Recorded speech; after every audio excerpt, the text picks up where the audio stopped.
సర్వలోక నివాసులారా, ఆయన నామ ప్రభావమును కీర్తించుడి. ఆయనను గురించి సంతోష కీర్తన పాడుడి.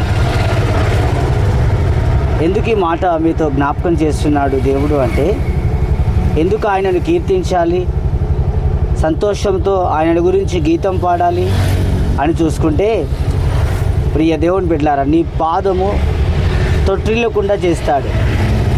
ఆయనను కీర్తించడం వలన నిన్ను నిర్మలుడను చేస్తాడు.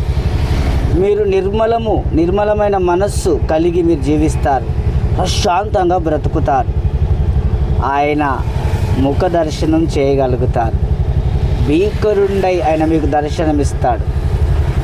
ఎంత గొప్ప సంతోషము, సంతృప్తి, నిర్మలము, కదలకుండా మంచిగా బ్రతికే కృప దేవుడి దగ్గర ఉంటుంది. అందుకే ఆయన నామమును కీర్తించాలి, ఆయన గురించి గీతము పాడాలి. Praise the lord.